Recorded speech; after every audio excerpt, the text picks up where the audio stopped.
Preguntas hasta acá. Si tienen preguntas, ya saben que levantan la manito. Bueno.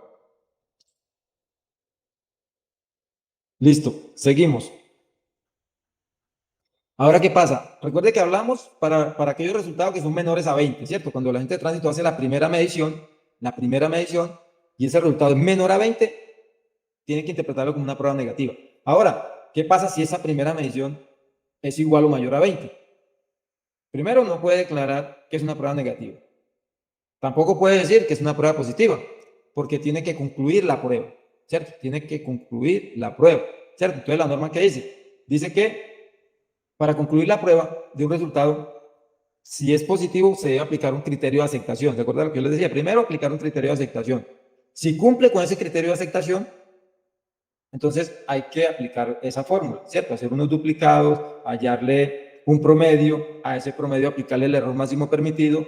Ese error máximo permitido es el 7,5%.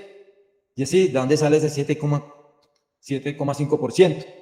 Resulta que hay una organización internacional de metrología legal y a través de una recomendación número 126 le dijo a Medicina Legal, venga a Medicina Legal colombiana, le voy a dar la siguiente recomendación. Para que usted le brinde a sus ciudadanos o sus administrados unos resultados confiables, yo le recomiendo que le aplique un error máximo permitido del 7,5%. Medicina Legal dijo, sí, nosotros somos garantistas, vamos a aplicar eso, ¿cierto? Entonces, por eso, cuando a una persona le toman 2 mediciones, siempre el resultado va a ser menor, ¿cierto? ¿Por qué? Porque primero hay que hacer aplicar un promedio de las 2 mediciones. Y usted al aplicar el promedio, baja, ¿cierto? Porque ¿cómo se aplica el promedio? Se suman las 2 mediciones y se dividen entre 2, ¿cierto? Siempre que los números sean impares, siempre va a bajar. Cuando son iguales, va a quedar igual a la primera, igual a la segunda. Pero siempre que una sea menor, siempre va a haber una menor y una mayor, o una mayor y una menor, ¿cierto? O puede pasar que las dos sean iguales, ¿cierto? Entonces, cuando apliquen el promedio, que esa es la fórmula, ojo, ya estamos hablando de la fórmula, ¿no? Entonces, se suman las 2 mediciones, se saca el promedio, se divide entre 2 y esa división es el promedio. Después, ¿qué va a hacer el agente de tránsito, el operador?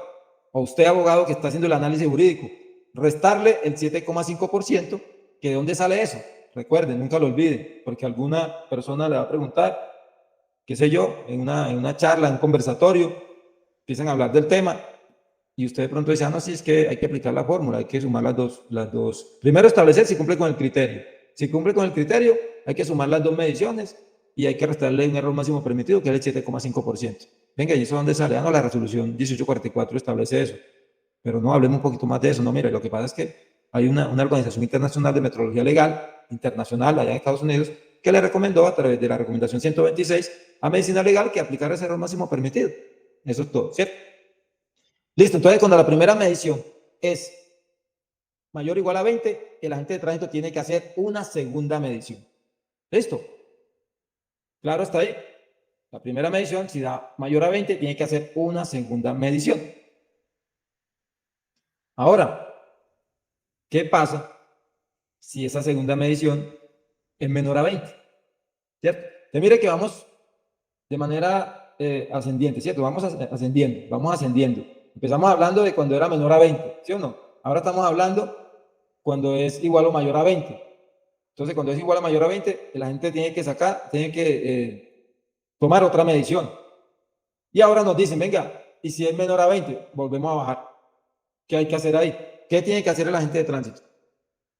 El agente de tránsito, cuando la segunda medición es menor a 20, tiene 2 caminos, solo 2 opciones. O declara esa prueba negativa o declara esa prueba no válida. Ojo, negativa o no válida. ¿Qué pasa si la declara negativa? ¿Y cuándo la puede declarar negativa? ¿Qué pasa? Pues que tiene que dejar al ciudadano que se vaya sin hacerle sin iniciarle un proceso contravencional, ¿cierto? Recordemos que el proceso contravencional inicia ¿cómo? Con la imposición de la orden de comparencia.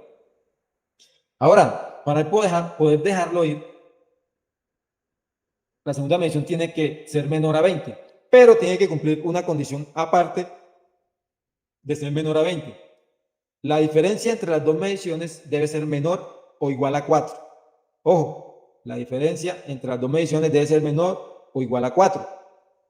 Entonces, llega su cliente y le dice, mire, es que necesito que me represente, cuénteme su historia. Me hicieron 2 mediciones y me dijeron que era prueba no válida.